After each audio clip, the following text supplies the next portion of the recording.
বাঙালি মাংনা পাইলে আলকাতরা খায়। আমার একটা সুপার শপ আছে, সুপার শপ বিশাল একটা সুপার শপ দিছি, প্রায় 3000 স্কোয়ার ফিটের আমাদের এলাকায়, জয়পুরহাট জেলা আক্কেলপুর উপজেলায়।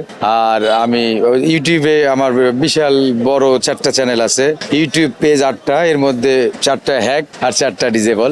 আমিও একটু চাপের মধ্যে আছি, তবে আমি যেগুলি করছি সেগুলি আমি তো নষ্ট করি না, আলহামদুলিল্লাহ। আমি বাড়ি করলাম, জায়গা জমি সবকিছু করছি। আসলে ভাই উদ্দেশ্য ছাড়া তো আপনি কোথাও যান না। আপনি কালবেলাতে যান উদ্দেশ্য নিয়ে। আমাদের দর্শক যারা আছে তারা বিভিন্ন ওয়ার্কিং করে, আপনারা যারা যেসব কাজ করেন প্রত্যেকে তাদের কর্মক্ষেত্রে যান উদ্দেশ্য নিয়ে। উদ্দেশ্য ছাড়া কেউ কখনো যান না। আমি ওই যে দেখতেছেন মান্না কমপ্লেক্স, যে মান্না কমপ্লেক্স ডিজিটাল কমপ্লেক্স দেখছেন, ওইখানে এক পার্টি শুটিং করছি। ওইখান থেকে ড্রেস চেঞ্জ করে এই পর্যন্ত আসতে ড্রেস চেঞ্জ করে এইখানে আরেক পার্টি, এই যে বাগান, এইখানে আরেক পার্টি শুটিং। এইখানে শর্টটা দিয়ে আবার ড্রেসটা এখান থেকে চেঞ্জ করে শিল্পী সমিতির সামনে গিয়ে আরেক ছবির শুটিং। কেন?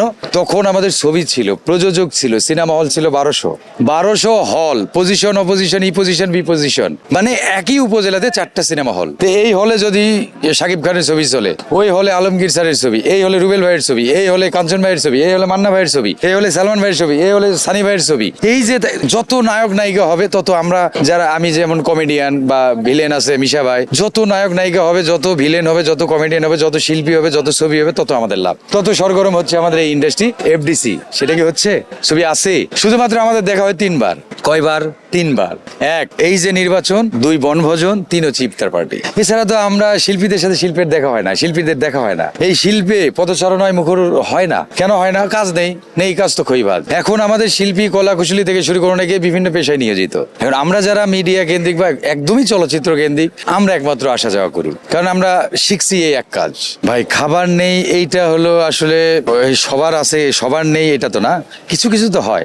ধানের মধ্যে যেমন চিটা থাকে, শিল্পীদের মধ্যে অনেক সময় একটু অসহায়ত্বের মধ্যে কাজ না থাকলে সেটা যেটা হয়। কিন্তু প্রত্যেক শিল্পী, যেমন আমি জানি সিনেমার পরিস্থিতি একটু চেঞ্জ হয়ে যাবে, সঙ্গে সঙ্গে আমি কি করছি, আমি ইউটিউব বা ফেসবুকে কন্টেন্ট ক্রিয়েটিং করছি। কেন করছি? আমি জানি সিনেমার অবস্থান কোথায় যাইতে পারে,